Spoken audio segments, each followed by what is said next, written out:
یہ ہے ایک شہزادی کی کہانی، اتنی مغرور کہ کسی کو خاطر میں نہیں لاتی، لیکن کس میں آیا جس نے اس کا غرور خاک میں ملا دیا۔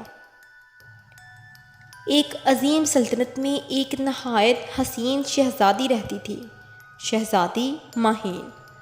ماہین کے حسن کے قصے دور دور تک مشہور تھے۔ اس کے پاس دولت کی کوئی کمی نہیں تھی، مگر اس کی سب سے بڑی کمزوری تھی غرور۔ بادشاہ، جو اس کا والد تھا، اپنی بیٹی کی مغرور طبیعت سے سخت پریشان رہتا۔ ایک دن اس نے اعلان کیا کہ وہ اپنی بیٹی کے لیے ایک موزوں شہزادہ ڈھونڈنے کے لیے محل کے باغ میں شاندار تقریب منعقد کرے گا۔ تقریب کے دن باغ جگمگا رہا تھا۔ رنگ برنگی قندیلیں، پھولوں کی خوشبو اور سازندوں کی دھنیں ماحول کو مزید دلکش بنا رہی تھیں۔ شہزادی ریشمی لباس اور سونے کے زیورات پہنے غرور سے سر اٹھائے داخل ہوئی۔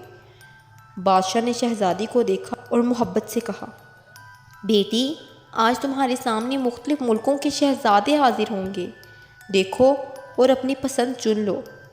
ایک ایک کر کے شہزادے سامنے آتے گئے، مگر شہزادی سب میں عیب نکالتی گئی۔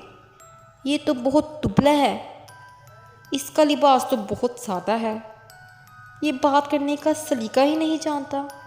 اس طرح کے بہانے لگا کر شہزادی سب کو انکار کرتی گئی۔ آخر میں ایک دلکش نوجوان آیا۔ اس کے چہرے پر معصومیت اور سکون تھا۔ شہزادی نے لمحہ بھر کے لیے سوچا کہ یہ تو کامل ہے، اس میں کوئی خامی بھی نہیں، لیکن غرور نے دل پر قبضہ کر رکھا تھا۔ پھر اس نے کہا، یہ بھی میرے قابل نہیں۔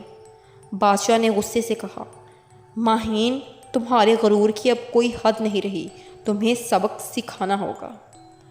اگلے دن بادشاہ نے اعلان کیا، شہزادی ماہین کی شادی محل کے موسیقار سے ہوگی۔ شہزادی غصے سے بولی، یہ ناممکن ہے، میں بادشاہ کی بیٹی ہوں۔ بادشاہ نے سخت لہجے میں کہا، یہی تمہارے غرور کا علاج ہے شہزادی، تمہیں اصل زندگی کا سبق سیکھنا ہوگا۔ سادہ سی تقریب میں شہزادی کی شادی موسیقار سے ہو گئی۔ اب اسے نرم و ملائم بستر کے بجائے چٹائی پر سونا پڑا۔ قیمتی کھانے کے بجائے سادہ روٹی اور سبزی کھانی پڑی۔ موسیقار روزمرہ کے کاموں میں اس سے مدد لیتا، پانی بھرنا، کپڑے دھونا، جھاڑو دینا، یہ سب شہزادی خود کیا کرتی تھی۔ غرور کی دیواریں ایک ایک کر کے گرنے لگیں، مگر ماہین خاموشی سے سب کچھ سہتی رہی۔ ایک دن موسیقار نے شہزادی سے کہا، میں ایک شہزادے کے محل میں نوکری کرتا ہوں، آج تم میرے ساتھ چلو اور وہاں برتن دھونا ہوں گی۔ شہزادی نے دل ہی دل میں تنگی محسوس کی، مگر خاموشی سے اس کے ساتھ چل پڑی۔ محل میں وہ دن بھر برتن دھوتی، جھاڑو لگاتی اور کھانے کے برتن صاف کرتی۔ اسے وہ سب کچھ کرنا پڑا جس کا تصور بھی اس نے کبھی نہیں کیا تھا۔ رات کو تھکی ہاری واپس آئی تو چٹائی پر سو گئی۔ آنکھوں میں آنسو تھے، دل میں پچھتاوا۔ اگلی صبح شہزادی کو پتہ چلتا ہے کہ شہزادے کا محل جگمگا رہا ہے اور اس کی خادمائیں باتیں کر رہی ہیں کہ شہزادے کی شادی ہو رہی ہے۔ بڑی دھوم دھام سے ہال سجایا گیا ہے۔ شہزادی چپکے سے دیکھتی ہے، شہزادہ تیار ہو کر آتا ہے محل میں۔ شہزادی کو پتہ چلتا ہے کہ یہ تو وہی شہزادہ ہے جسے اس نے ٹھکرایا تھا۔ پھر اسے بہت پچھتاوا ہوتا ہے، لیکن پھر بھی وہ چپکے سے دیکھنے کی کوشش کرتی ہے کہ آخر کون ہے وہ دلہن جو شہزادی نے پسند کی ہے، جو اس کی بیوی بنے گی میری جگہ۔ تو وہ بہت بے چین بھی ہوتی ہے، لیکن اچانک شہزادہ اس کے قریب آتا ہے اور اسے کہتا ہے، ماہین، تم نے غرور کے سبب سب کو ٹھکرایا، تمہیں یہ سبق دینے کے لیے میں نے موسیقار کا روپ دھارا تھا۔ اصل میں وہی شہزادہ ہوں جسے تم نے تقریب میں بھی ٹھکرا دیا تھا۔ شہزادی کی آنکھوں میں آنسو آ گئے۔ اس نے کانپتی آواز میں کہا، مجھے معاف کر دو، میں نے غرور میں اندھی ہو کر تمہیں ٹھکرا دیا تھا۔